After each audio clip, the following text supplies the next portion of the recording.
Muy buenas noches. Muy buenas noches con todos y todas.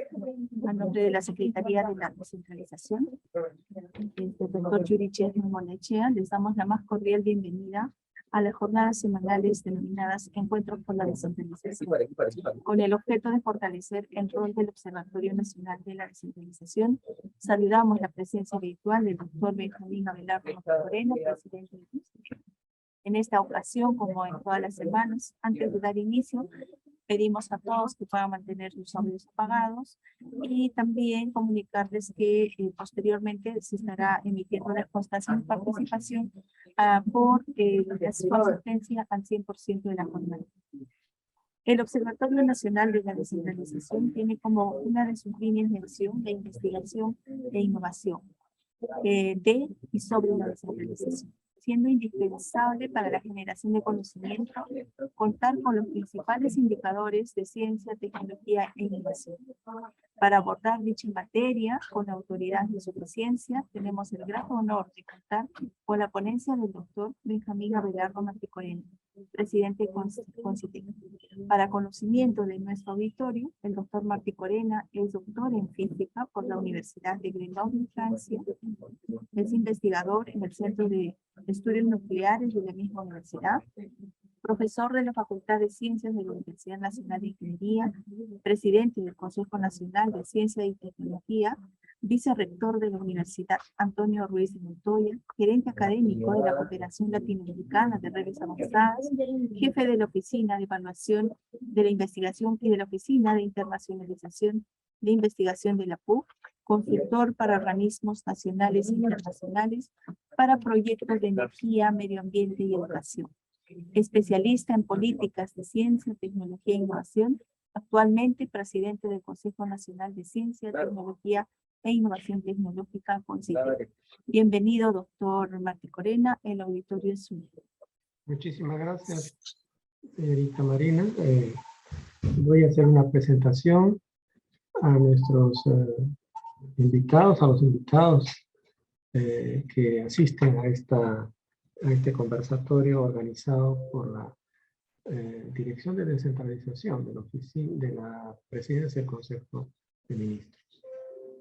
Quisiera comenzar señalando en primer lugar la distribución de la organización de las oficinas de los países que pertenecen a la OCDE, a la Organización para la Cooperación y el Desarrollo Económico, una instancia internacional a la que el Perú aspira a ingresar también próximamente. Actualmente está integrada por 38 países, pero ciertamente para ingresar en este foro, en este gran foro mundial de los países más desarrollados, es necesario desarrollar, mejor dicho, acumular más méritos de los que hasta ahora tenemos en el país. Y por lo tanto, el ingreso no va a ser algo sencillo. Países de América que son parte de este organismo son Canadá y Estados Unidos, luego México, Costa Rica, y en Sudamérica Colombia y Chile. Ciertamente estos dos últimos países, los cuatro últimos, digamos, México, Costa Rica, Colombia y Chile, han tenido que hacer un esfuerzo excepcional para poder ubicarse en condiciones de ser admitidos en este foro internacional. Es muy exigente. Recientemente al Perú le han entregado, la OECD le ha entregado la relación de políticas y resultados que la OCDE espera del Perú antes de aceptar su ingreso. Y ciertamente estamos, como vamos a observar ahora, un poco lejos de poder cumplir, llenar los requisitos para hacer un ingreso pronto, digamos, a este gran foro internacional. Ciertamente la mayor parte de los países pertenecientes a la OCDE están concentrados en la península, digamos, europea, ¿no? Que es una península del Asia en realidad, ¿no? Porque es un terminal, una zona terminal de ese enorme viejo mundo del continente. Pero también se ven allí dos países poderosos, ¿no? Japón y Corea. Sin embargo, hay otros países que tienen muchísima riqueza y que no están incluidos. Por ejemplo, India, China, Rusia, Indonesia, no están incluidos. Y tienen regímenes y posiblemente información que no está o no está debidamente registrada o no está debidamente transmitida. Entonces hay un conjunto de condiciones que hacen que estos grandes países no estén incorporados en ese foro.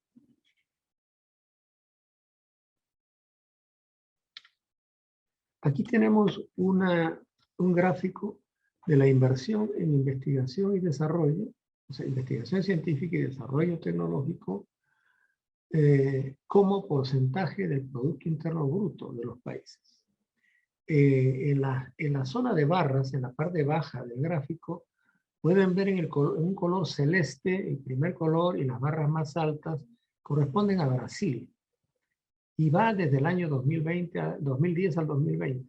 La barra de color gris corresponde a México, la de color amarillo a Chile y la de color azul más intenso a Colombia. El Perú está representado por esa línea roja que está, o naranja, que está un poco más abajo de todas esas franjas. Eso significa entonces que hemos pasado, como pueden ver ahí en los números, del año 2010 al año 2020, en los últimos 10 años, hemos aumentado de 0.08% del Producto Interno Bruto al 0.17% del Producto Interno Bruto. Es decir, hemos un poquito más que duplicado el financiamiento de la investigación y el desarrollo.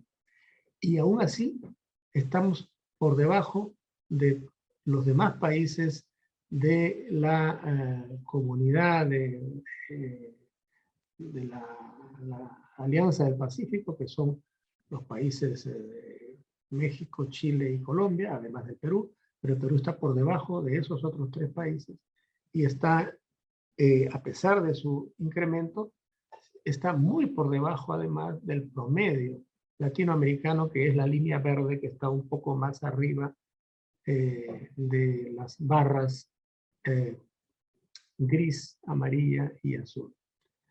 Ese es el promedio de América Latina. O sea, mientras que nosotros estamos hoy, 2020 en realidad, ¿no? En 0.17%, o sea, menos del 1%. Más o menos la quinta parte del 1% del Producto Interno Bruto. El promedio de América Latina es de 0.66%. Es decir, unas 3,5 veces más que lo que el Perú invierte.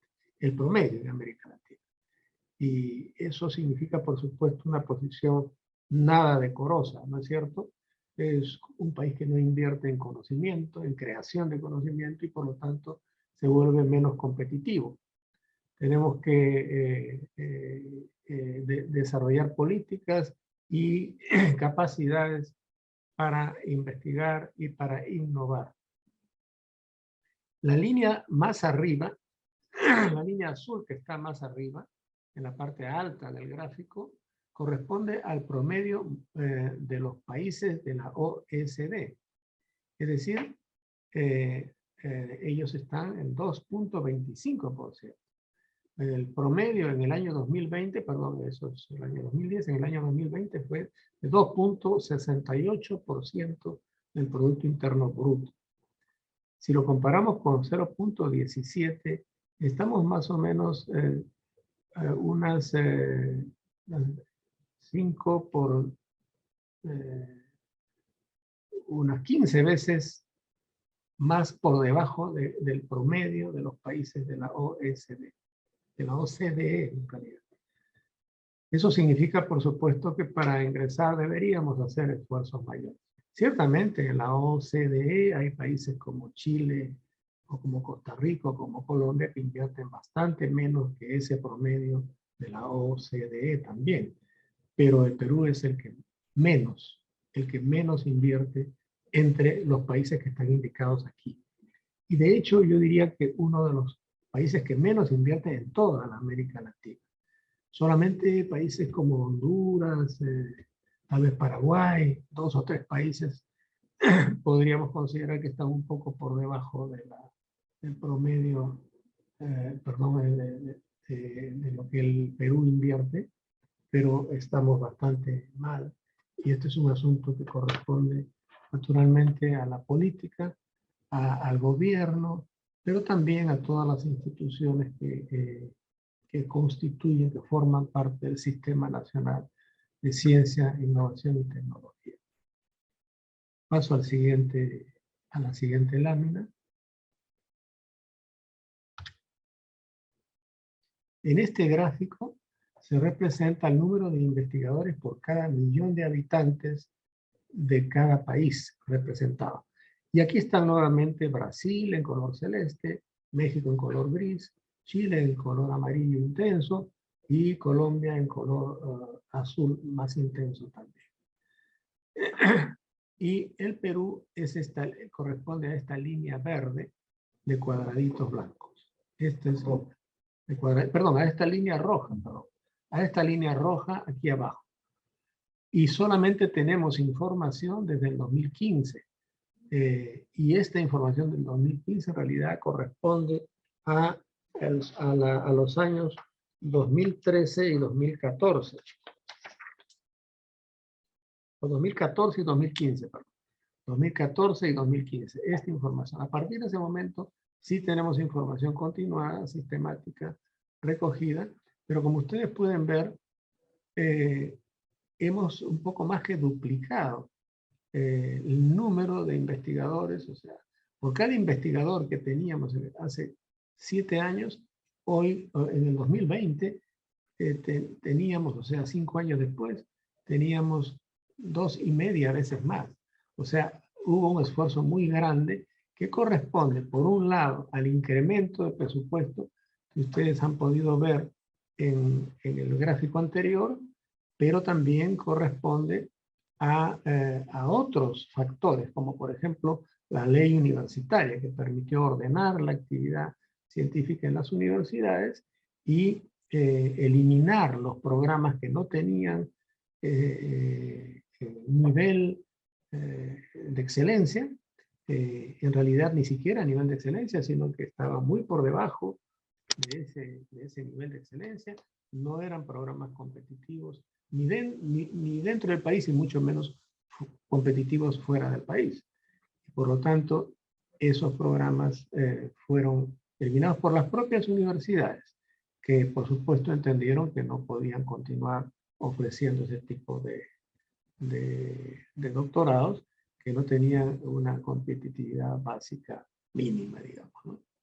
Veremos entonces aquí que el esfuerzo dado por la reforma universitaria ha permitido ese salto cuantitativo y cualitativo importante, y eso fue sumado, por supuesto, a la voluntad del Estado de mejorar el presupuesto, el gasto en investigación y desarrollo.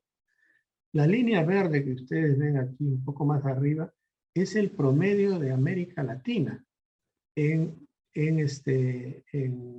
número de investigadores por cada millón de habitantes. Y por supuesto, aquí tienen ustedes la información clara de que el caso del Perú es dramático, ¿no? Tenemos 241 investigadores por cada millón de habitantes. Esto hay que multiplicarlo por 33 y más o menos sale 7,000. En realidad hay que tener en cuenta, por otro lado, creo algo que vale la pena mencionar en esta exposición. Y es que hay una situación, yo diría, dramática en el país. La investigación científica se produce fundamentalmente en el doctorado, en los programas doctorales en todo el mundo. Esto es una regla mundial. Todos los países hacen fundamentalmente investigación científica en sus programas doctorales. También se puede hacer, y de hecho muchos lo hacen, en los programas de maestría y también incluso en el antegrado. Hay incluso universidades y países que quieren hacer investigación con los jóvenes desde que ingresan al pregrado en las universidades. Y eso, por supuesto, es ideal. Pero lo único que no podría admitirse en ningún país, digamos, con una capacidad política respetable, es que el doctorado no sea el ámbito de la investigación. ¿Y qué sucede en el Perú? El tercer informe del Estado de las universidades presentado, informe bienal, el tercer informe presentado hace 2 o 3 meses por la Superintendencia Nacional de Universidades, la SUNEDU, mostró que de cada 3 estudiantes de doctorado en el Perú, en los programas doctorales de universidades peruanas, 2 estudian, hacen su doctorado en universidades donde no se realiza ninguna investigación. Y entonces eso nos pone en una situación de muy baja competitividad. Yo diría de nula competitividad frente a países incluso cercanos, países vecinos, países con los que tenemos frontera, como Colombia, Chile, Brasil, principalmente. Es una situación que tenemos que superar. Otra estadística que está revelada en ese mismo informe es de que si vamos ya al porcentaje de programas doctorales, el 94% de los programas de doctorado en el Perú no realizan ninguna investigación. Solo 6 de cada 100 programas doctorales la realizan. Y por lo tanto, lo que tenemos en el país es, en general, muchas personas que adquieren el grado de doctor, pero que no tienen experiencia alguna en investigación. Y eso es un contrasentido. La situación es realmente muy delicada. Es un contrasentido de las tendencias, de los estándares internacionales, incluso de los estándares internacionales de los países vecinos. Requerimos más, y por lo tanto hay aquí muchísimo trabajo por hacer. Requerimos alrededor de 17.000 investigadores de alto nivel, investigadores que sean líderes de investigación en el país, en todas las áreas del conocimiento. Y esto estamos bastante lejos todavía de lograrlo. En el caso, si me permiten, voy a volver un instante al anterior gráfico. Aquí, en materia de inversión en investigación y desarrollo, no solamente estamos, a pesar del esfuerzo que en los últimos años ha hecho el país, seguimos todavía bastante en la cola de América Latina. O sea, quiere decir que debemos continuar. Un caso, por ejemplo, que ilustra que estamos todavía muy por debajo de lo que deberíamos gastar, digamos, la convocatoria que se hizo hace 3 meses al concurso nacional de investigaciones en ciencias básicas y aplicadas. En ese concurso, en esa convocatoria se presentaron alrededor de 300, un número muy cercano a 300 proyectos, de los cuales más o menos 170 merecían ganar porque eran buenos proyectos, pero solo ganaron 30. La razón, porque solo alcanzaba el dinero para 30.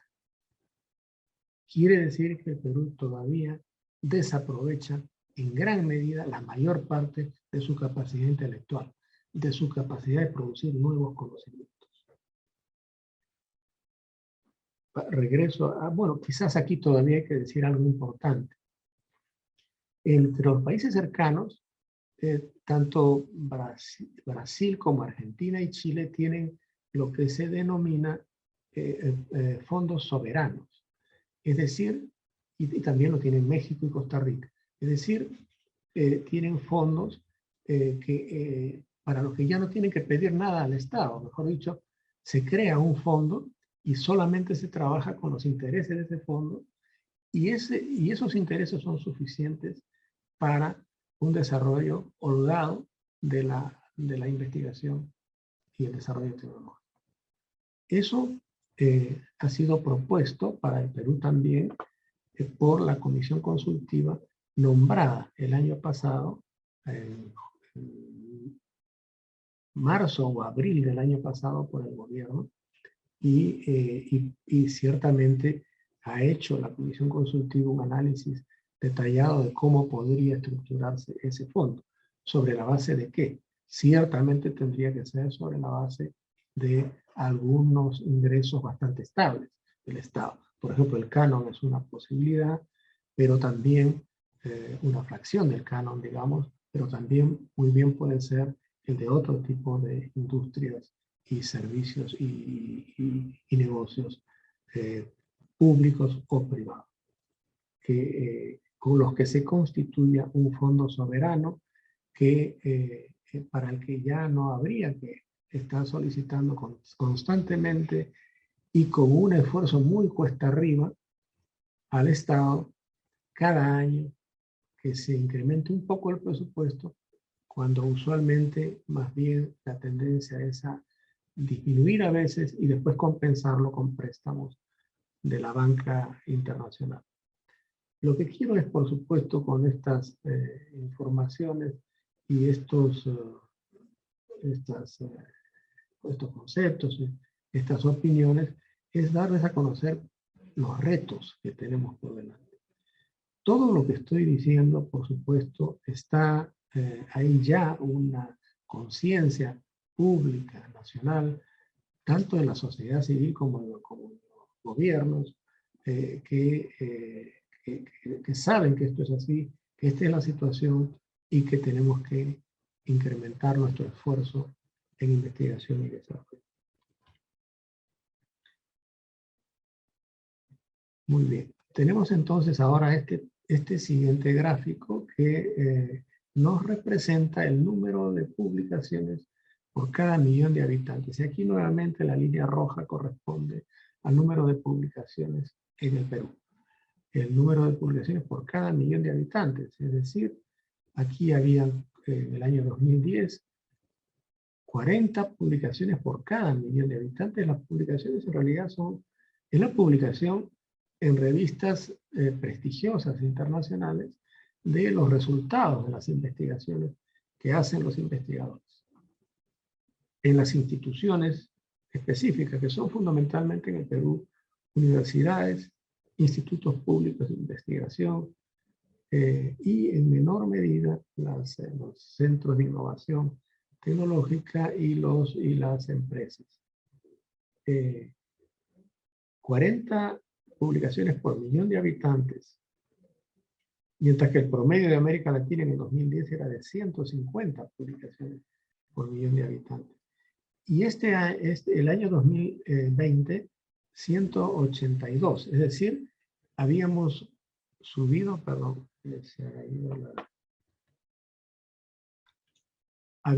hemos crecido entre el año 2010 y el 2020 un poco más de 4 veces, 4.5 veces en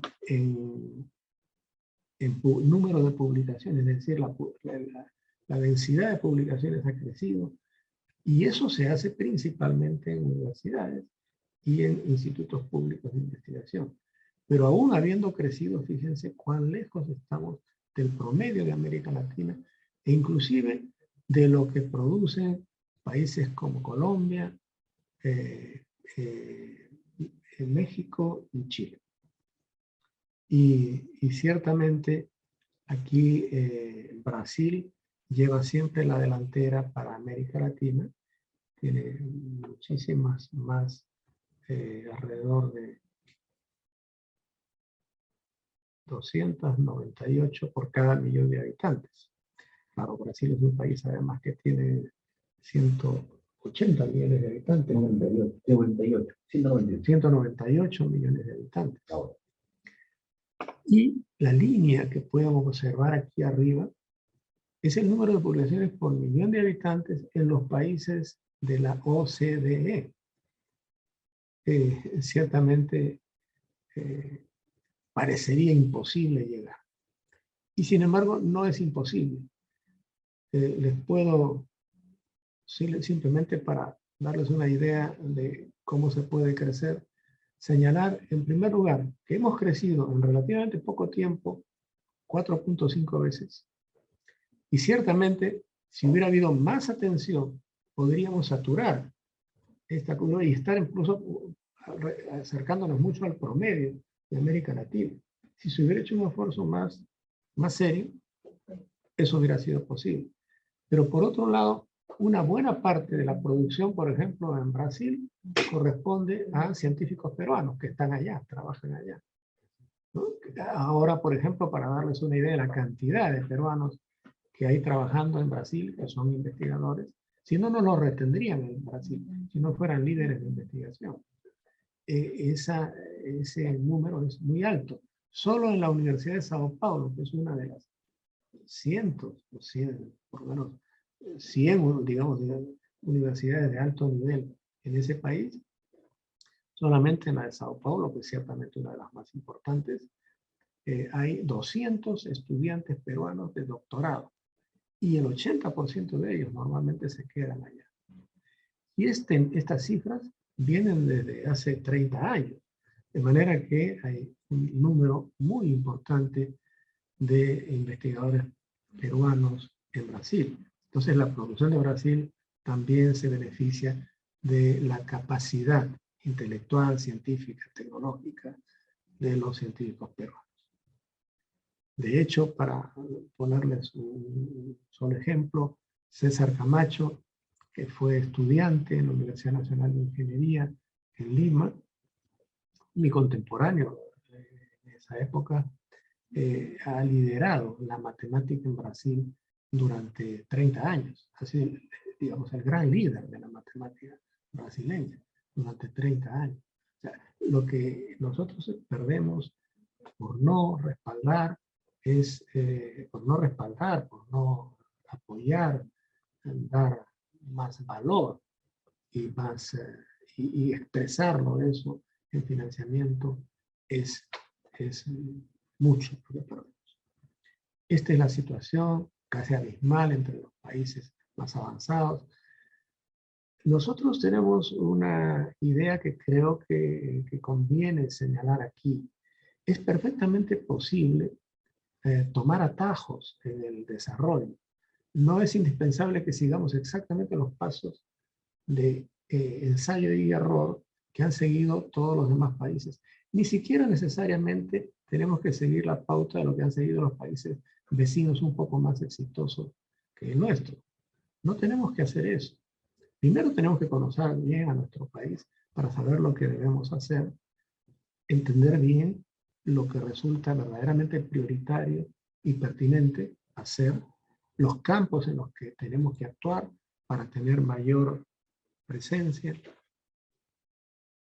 en la vida económica y cultural del país y en los servicios sociales.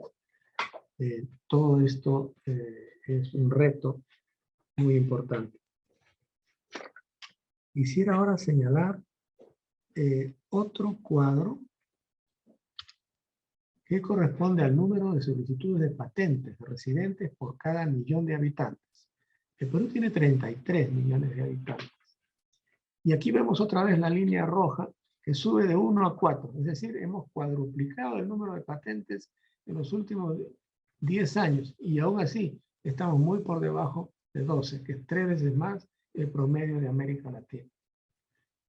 O sea, en todos los aspectos estamos bastante bajos, aunque hay que decir que en efecto sí hemos venido creciendo. Pero fíjense la distancia enorme de la producción por cada millón de habitantes en los países de la OCDE, 262 en el 2020, y nosotros 4. Es decir, realmente estamos lejos de, digamos, que se nos abran fácilmente las puertas de la OCDE. Naturalmente estamos haciendo el máximo esfuerzo como país para eso, pero necesitamos muchísimo más fuerza, muchísimo más coordinación, muchísimo más comprensión de los problemas del país y de cómo atenderlos a partir de la investigación científica. La pandemia nos dio un excelente ejemplo de lo que debemos hacer en materia de investigación científica y desarrollo tecnológico. Quisiera aquí finalmente señalar que esos cuatro patentes que se han registrado en el 2020 significan entonces alrededor de 130 patentes por cada año. O sea, en lo que hemos producido 130 patentes de alrededor de 30 que producíamos, o 32 que producíamos en el año 2010. En esto también, por cierto, tenemos que crecer. Aquí tenemos una distribución de los investigadores por regiones del país. Entonces pasamos a un ámbito muy interesante, porque históricamente la concentración, el Perú ha sido uno de los países más centralizados de América Latina. Por ejemplo, Colombia no tiene ese problema. En Colombia hay una docena de grandes ciudades, como Arequipa, como Trujillo, grandes. Y la capital no tiene tanta población como Lima. Y en el Perú, la región que tiene mejor distribución poblacional urbana es Piura. Si uno considera que el campesinado, el sector rural, es más o menos el 15%, que es la realidad actual en el país, de la población, 15 a 20%, el 80% de la población de Piura se reparte fundamentalmente en 6 ciudades que tienen más o menos toda la misma población. Entonces es una zona muy bien, donde se distribuye muy bien una región donde se distribuye bastante bien la población. Y entonces aquí ciertamente esa mega ciudad que es Lima, ciertamente no ha sido beneficiosa para el país. Por eso el proceso de descentralización debe completarse y debe perfeccionarse. Ha tenido muchísimos defectos que todos conocemos, no nos vamos a referir a ellos. Nuestro propósito y el encargo que se nos ha hecho es hablar solo de los indicadores del CTI. Pero los indicadores, fíjense lo que muestran.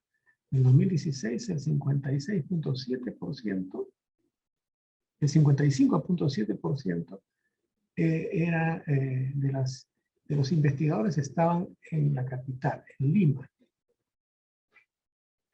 Y en el 2020 el 57.4%, es decir, un poco más. Esa tendencia hay que revertir. Pero las universidades de las regiones están comenzando a producir cada vez más investigación.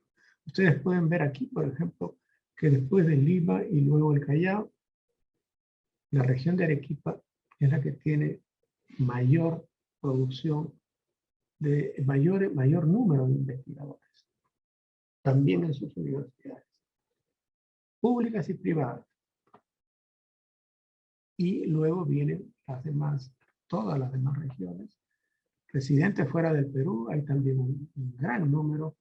Luego La Libertad, ciertamente, Trujillo también está bastante centralizada la población, en el caso de La Libertad, a diferencia de Piura. Pero algo muy importante que quisiera señalar es que en las regiones se está comenzando a producir un fenómeno muy importante. La producción científica en las regiones está incrementándose notablemente. Y hay universidades, menciono por ejemplo el caso de la Universidad Toribio Rodríguez de Mendoza, una universidad pública muy joven, de muy pocos años de fundación, pero que tiene un gran ímpetu, produce investigación incluso de muy alto nivel. Y un buen núcleo de investigadores todavía pequeño, pero que está en crecimiento y que son de muy alto nivel, tienen mucho reconocimiento internacional y reciben respaldo internacional, además de tener capacidad para presentar proyectos ganadores a las convocatorias que hace el CONCITEC o a las que hace ProInnovate, que no están bajo el control del CONCITEC, sino del Ministerio de la Producción. Tenemos entonces que continuar con ese esfuerzo. Arequipa ha crecido muy fuertemente por la organización que han tenido las universidades de Arequipa, tanto la pública, la UNSA, como las dos universidades católicas, San Pablo y Santa María. Han tenido un crecimiento muy significativo. Y en realidad, un buen indicador de producción científica, o sea, de eficacia, de buen desempeño de los investigadores, es que las universidades en las que trabajan reciban mayor porcentaje de fondos que no son de las propias universidades. La investigación tiene que ser subvencionada. Y en el Perú, principalmente por el Estado, mayormente. No quiere esto decir que las universidades no deban poner una cuota. Si no la ponen, tampoco van a tener posibilidad. O sea, tiene que haber una manifestación, una expresión clara de voluntad de desarrollar investigación en las universidades, como la hay crecientemente en muchas universidades del Perú. Y eso se manifiesta, la voluntad se manifiesta con una economía disponible para la investigación. Pero lo ideal sería que esa economía levante 4 veces más de economía externa, no externa del país. Ya no existe eso de pasar el sombrero para que otro país nos aporte. Eso se da en muy poca escala, casi nada. Es el Estado, en primer lugar, y cuando se haya desarrollado más la investigación, el sector privado el que debe mantener este ritmo de crecimiento de la investigación y del desarrollo tecnológico y de la innovación. Aquí entonces pueden ustedes ver la situación de concentración. De hecho, las políticas del CONCITEC están orientadas a que crecientemente las investigaciones que se realizan en universidades que están ubicadas en la capital se hagan obligatoriamente con universidades regionales. No voluntariamente, obligatoriamente. Solo son elegibles los proyectos que se realizan en común con universidades regionales. Y naturalmente se está viendo, ya que se está viendo un crecimiento poderoso de la investigación en algunas universidades de las regiones, esto debe ser mantenido por las políticas y las convocatorias del CONCITEC para darle continuidad a este crecimiento. Y quizás en algunos pocos años, cuadros como este, tan dramáticos, donde no vemos, parece ser que todo está concentrado en un solo lugar, debe cambiar. Debe cambiar y eso va a ser muy positivo para el país. Hay un tema interesante que es, por cierto, siempre lo es y cada vez más, el tema de género. ¿Cuántas mujeres participan, son investigadoras? En el Registro Nacional de Investigadores, en el Perú, el año 2015, casi el 32%, o sea, 3 de cada 10 investigadores eran mujeres. Y ahora también es más o menos la misma cantidad. En realidad, no es que, por ejemplo, Chile, Colombia, que está representado aquí en color naranja, tenga mucho más que el Perú, no, sino que esta línea de base en realidad está muy por debajo en la práctica. Aquí le hemos puesto simplemente para representar el número 0.3 aquí y aquí el número 0.4. Y por lo tanto, de aquí a aquí hay muy poca diferencia. En realidad, mientras que nosotros tenemos un poquito más de 3 mujeres por cada 10 investigadores en el Perú, Colombia, que es el que más tiene en América del Sur, en América Latina, tiene 38.4, o sea, 3.84 mujeres por cada 10 investigadores. La diferencia no es mucha, y eso se está produciendo rápidamente en Perú. O sea, hay un crecimiento significativo. Aquí me acompaña también la doctora Claudia Córdoba. Ella me dio, que es directora de estudios de evaluación y gestión del conocimiento del CONCITEC, y ella me dio una estadística muy importante recientemente de género, una estadística de género en el CONCITEC. Tanto en el CONCITEC como en ProCiencia y en el programa con el Banco Mundial, la mayoría de los profesionales son mujeres, más o menos cercanamente al 60%, y el 40% son hombres. Eso nos da realmente mucha satisfacción, porque nos muestra que hay mucha consideración por este gran tema. ¿Imaginan ustedes que cuando haya una verdadera nivelación, incorporación integral de todas las mujeres en la vida económica, intelectual, social del país, prácticamente es duplicar la población, duplicar la capacidad, solo con políticas de género? Así que esto es un asunto que hay que tener muy en consideración en adelante en todas las instituciones del país. Esto es muy interesante, muy importante. Lamentablemente es del año 2019 porque con la pandemia ya no se siguió produciendo este tipo de gráficos del Foro Económico Mundial, el World Economic Forum, que en realidad es una creación del Banco Mundial, perdón, del Banco Mundial, y pero que tiene bastante autonomía, bastante independencia, y que produce estadística mundial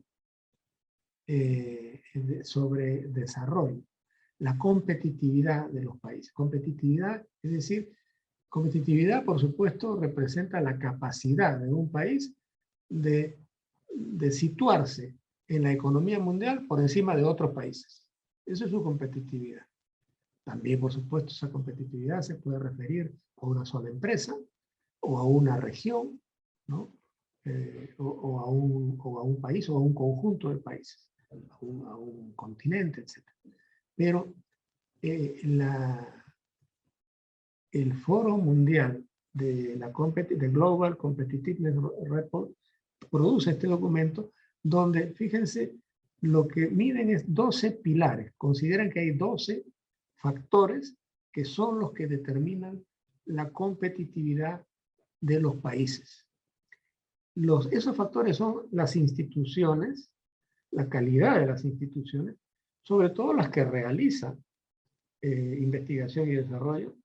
Aquí en esto están, por supuesto, en estas instituciones están aquí están, ¿no? Están las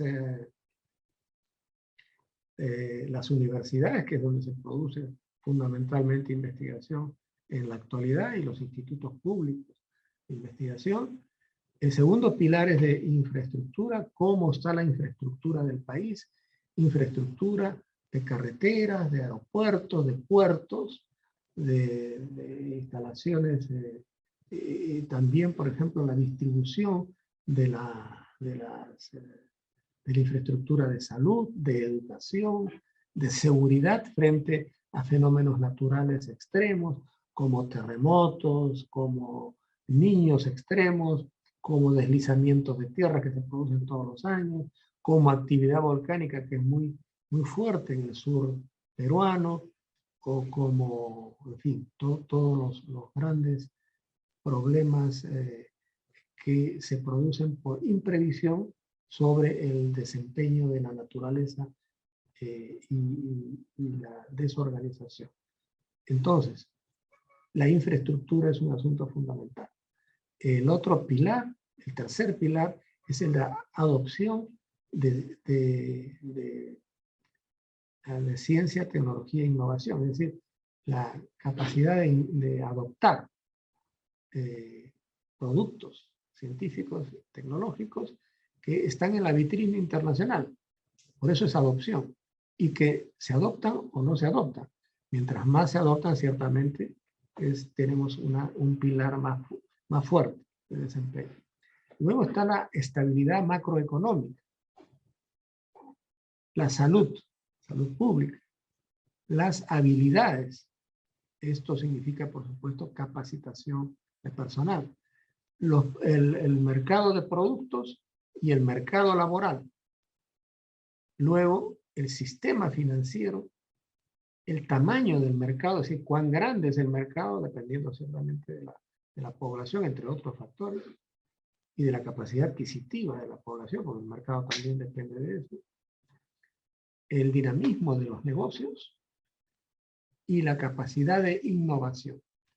Fíjense ustedes aquí, los colegas del CONCITEC han puesto una línea donde se muestra todo lo que está encima de esta línea punteada es un buen desempeño. Lo que está aquí es entre estas dos líneas punteadas es un desempeño mediocre, mediano, digamos. Lo que está aquí, debajo de esto, es un desempeño deficiente. Y debajo de esto ya es pésimo. Entonces y fíjense ustedes, este es el desempeño del Perú. En el primer pilar, instituciones, estamos muy mal. No voy a bajar esto, ¿cierto? Estamos muy mal. Estamos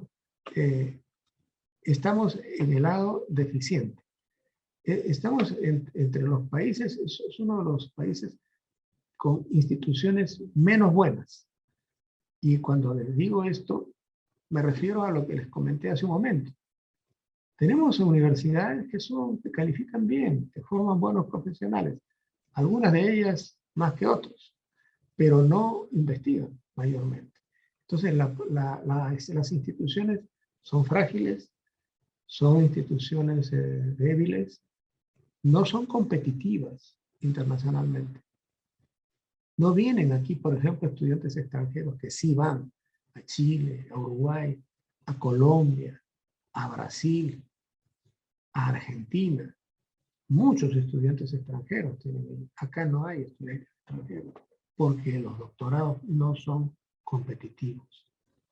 Estamos mal y así nos califica el Foro Económico Mundial, que ciertamente este es un indicador que tienen que ver para permitirnos el ingreso a la OCDE. En materia de infraestructura, estamos en una posición moderada, pero muy cercano a la posición de deficiencia. Algo en lo que también estamos muy mal es en adopción de científica y tecnológica. Muy mal. Y en lo que estamos peor de todo es en capacidad de innovación. En otros aspectos estamos bastante bien. Claro, esta es una medición del 2019, antes de la pandemia. El Perú era el primer país del mundo en estabilidad económica. El primero, en estabilidad macroeconómica. Y claro, yo recuerdo, yo presidí el CONCITEC del 2001 al 2006, y me acuerdo que entonces el dólar costaba 3,50 soles.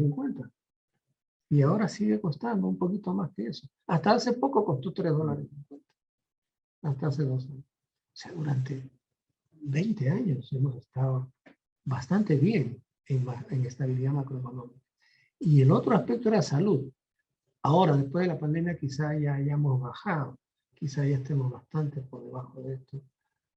Porque se ha puesto en evidencia que nuestro sistema de salud es más defectuoso. En realidad, el sistema de salud de todos los países del mundo ha sido muy defectuoso. Eso es lo que la pandemia ha probado. Y el nuestro no era de los malos. Pero ahora debemos estar muy mal y todos los países van a tener que volver a medir su pilar de competitividad en salud pública. Después estamos muy al borde de la deficiencia en todo lo demás. Entonces nos encontramos con un reto muy grande. Para entrar a la OECD no podemos tener estos estándares. Esto tiene que estar encima, por lo menos en moderado. Todo tiene que estar mínimamente en moderado y algunos de ellos lo más posiblemente hacia arriba. Y fíjense ustedes que los tres pilares en los que tenemos más problemas, o sea, peor desempeño, es en instituciones, o sea, en universidades, calidad de universidades. 2, en adopción de ciencia, tecnología e innovación. Y 3, en capacidad de innovación. En capacidad de innovación es en lo que peor está. Y estas tres cosas tienen que ver precisamente con ciencia, tecnología e innovación. En este pilar, explícitamente en ciencia, tecnología e innovación. Las instituciones de investigación investigan en ciencia, tecnología e innovación. Y el otro pilar, el de la capacidad de innovación, es el peor de todos. O sea, no tenemos capacidad de innovación, es muy pobre. Eso hay que cambiarlo para poder entrar a la ODSE, pero sobre todo, más que para eso que también es importante, para que el país viva mejor, para que la gente viva mejor y se respete más al ciudadano y se descubra más los talentos. Ahora, por ejemplo, el doctor César Camacho, ese matemático del que comenté hace un momento, de que era un líder de la matemática en Brasil y uno de los mejores matemáticos del mundo. Es un peruano. Él organiza todos los años, con colaboración de Francia, Japón, Brasil mismo, un concurso mundial para jóvenes matemáticos. Y desde hace alrededor de 20 a 25 años, siempre son peruanos de los que ganan, chicos o chicas peruanas, adolescentes de 13, 14, 15 años, que ganan el concurso mundial.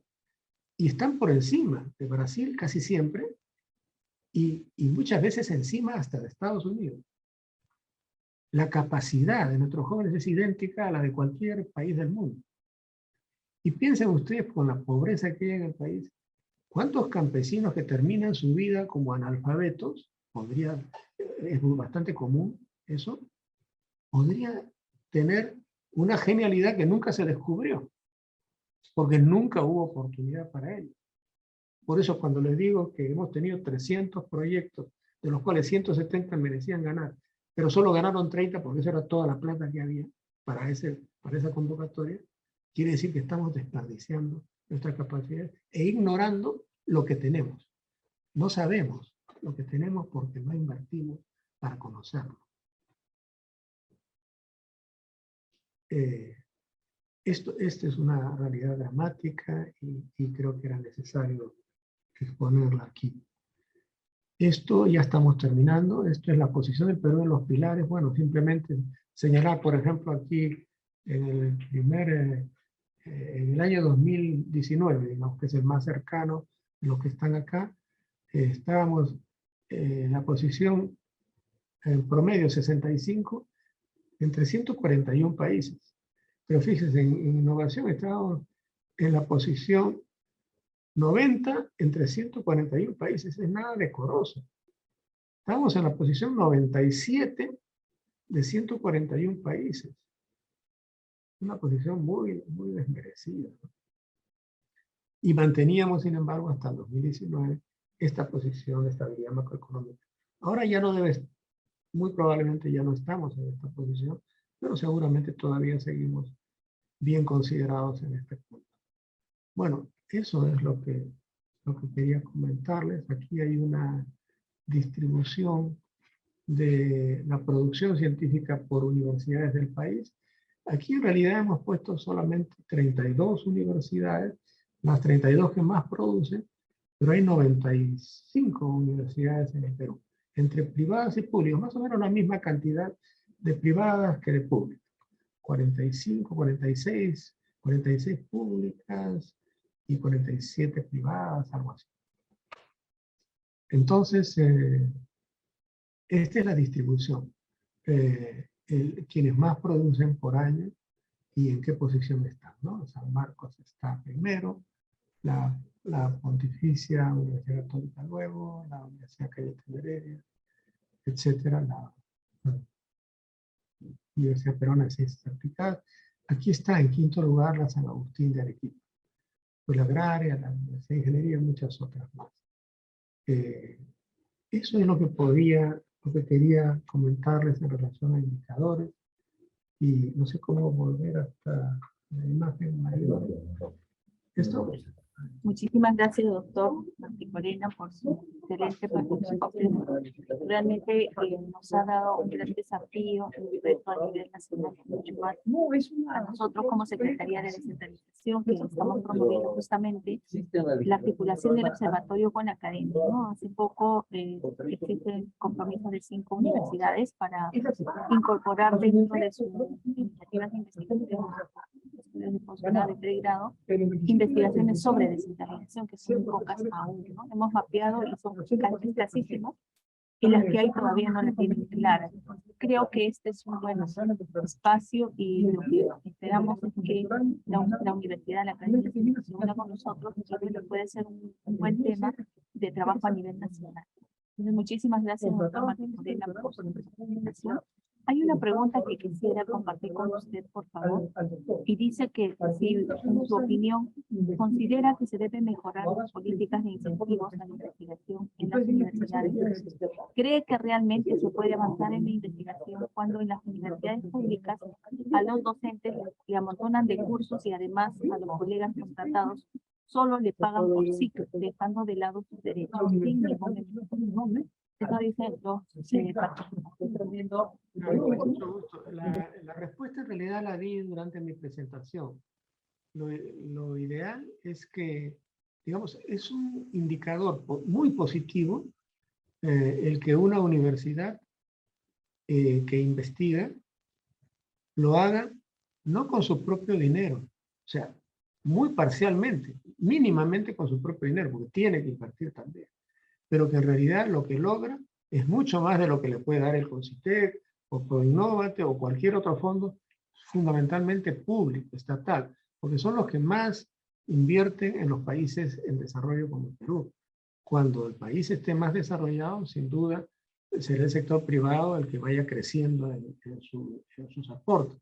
Pero por el momento es el Estado. Y por supuesto, la respuesta que le doy al profesor que nos ha hecho esta pregunta es totalmente de acuerdo. Claro que tiene que haber políticas, y esas políticas tienen que manifestarse en presupuestos. Las políticas no son simplemente declaración de voluntad. Queremos que se produzca tal cosa. No, la política es, queremos que se produzca y aquí está el dinero para que se produzca. Así es como se hace política. No entiendo de esa manera la política. Y eso, por supuesto, es la forma en que los investigadores de las universidades pueden desarrollar, desempeñarse óptimamente y producir mucho más. El investigador peruano es muy productivo. El Banco Interamericano de Desarrollo descubrió en el año 2011 que el primer préstamo que le hizo el BID al Perú, que fue por $24 millones para ciencia y tecnología, había sido invertido de manera que por cada dólar invertido por el Estado, o sea, por cada uno de esos 24 millones de dólares, el Estado había recuperado $4.8. Es decir, la rentabilidad de la investigación científica es altísima en el Perú. No en otros países, ¿eh? En el Perú es altísima. En los demás países es un poco más baja. En algunos mucho más baja. La rentabilidad del investigador peruano es muy notable. Y eso en todas las regiones. Ya estoy mencionando una universidad pequeña de Chachapoyas, la Universidad de Arequipa, que es más bien una universidad grande, histórica, y ciertamente otras universidades en Lima, en el centro del país, y hay algunas que destacan muy bien en algunos campos específicos. Por ejemplo, la Universidad Nacional del Altiplano es una referencia en materia de horticultura, de cultivos andinos, por ejemplo, ¿no?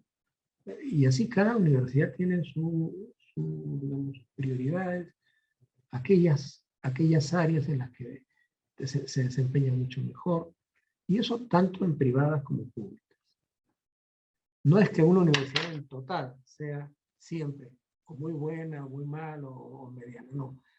Hay programas dentro de ellas, facultades, programas, que son los que destacan más fuertemente, ¿no? Y a ellos hay que, por supuesto, por ellos hay que apostar más. El próximo mes de octubre, de septiembre, se va a realizar, por ejemplo, en Arequipa, un encuentro nacional de astrofísica para todo el sur. En realidad es un encuentro para todo el sur peruano. ¿Por qué para el sur peruano? Porque van a haber varios proyectos que van a ser traídos, como en el norte de Chile hay una base gigantesca de estudios de astrofísica que en realidad es propiedad de la Unión Europea, pero es una inversión de miles de millones de dólares que ha habido ahí en los últimos 30 años, 30 a 40 años, que no los ha invertido Chile, los ha invertido la Unión Europea. Ha permitido, por ejemplo, a Chile producir miles de científicos formados en esa infraestructura. Bueno, ahora se abre la posibilidad porque tenemos una colaboración de peruanos notables en el exterior. Uno de ellos, Carlos Argüelles, por ejemplo, que está en Harvard. Está en Harvard y ha ganado, Carlos Argüelles, el premio mundial al mejor astrofísico joven del mundo. Joven significa, según el premio, hasta los 35 años. Ha ganado ese premio.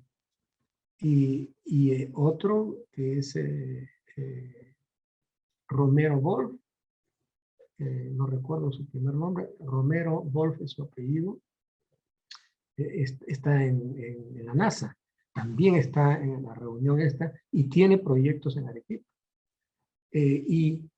Y está también Bellido, José Bellido, que también ganó ese mismo premio hace 11 años y le entregaron el premio en China. O sea, tenemos brillantes gente en astrofísica. Ahora uno dirá, pero astrofísica, ¿para qué?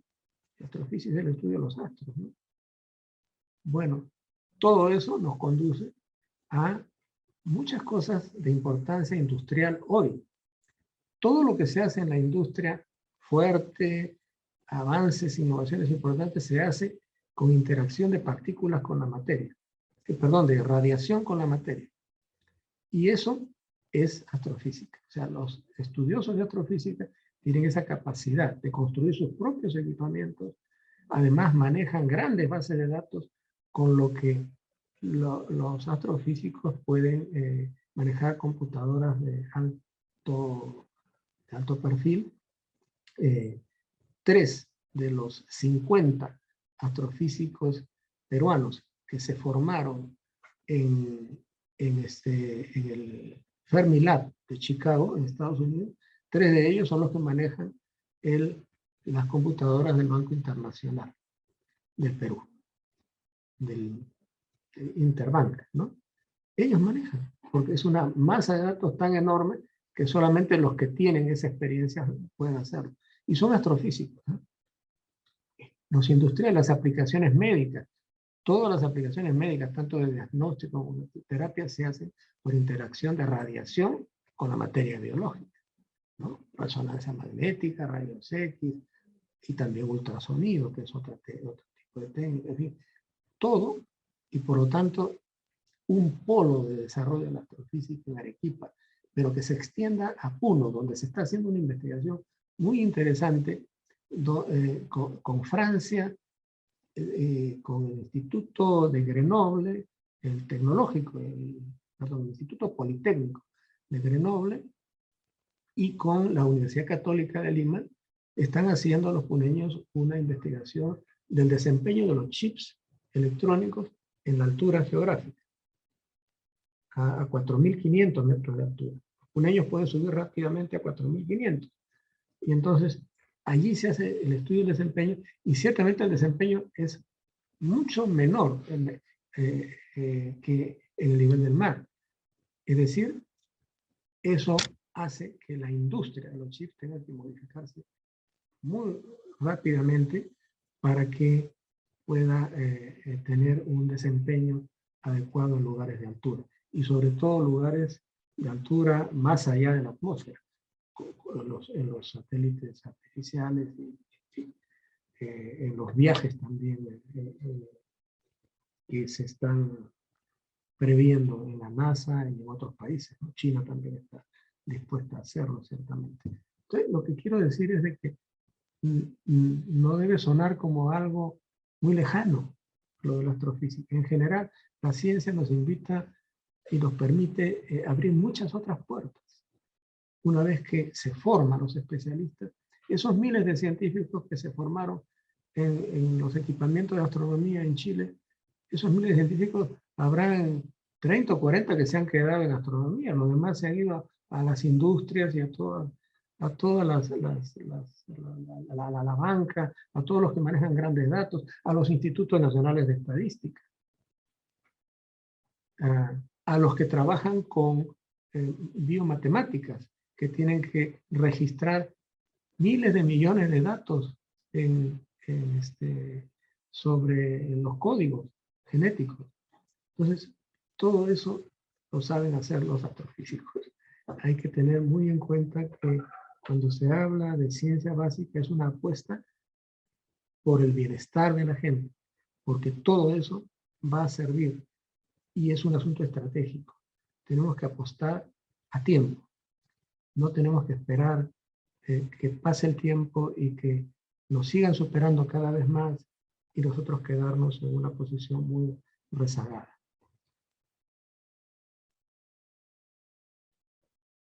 Bueno, muchísimas gracias, doctor. Nos ha teletransportado realmente a otras dimensiones de análisis y de salir un poco de nuestro cuadrado, que a veces nos quedamos ahí enfocados en muchas cosas, ¿no?, que venimos haciendo cotidianamente.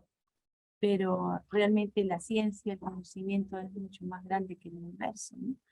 Y gracias, doctor, por permitirnos este espacio de ir más allá también, y esperamos que podamos desde la Secretaría articular más esfuerzos para que realmente esta área de trabajo y de conocimiento pueda crecer un poco más y que podamos mover esos indicadores que ustedes han presentado para el Perú. Esperemos que así sea y bueno, desde ya lo comprometemos para que nos pueda colaborar en lo que sea posible aquí y a la academia. Muchísimas gracias, doctor, por su tiempo y por estar con nosotros. Muy amable, doctor. Muy buenas tardes. Invitamos a todos nuestros participantes a que nos acompañen en el próximo sábado, el próximo jueves, en otra sesión de encuentros con la descentralización. Con ustedes, Marina Cuellar Ochoa. Hasta la próxima. Gracias. Siempre con el pueblo. Gobierno del Perú.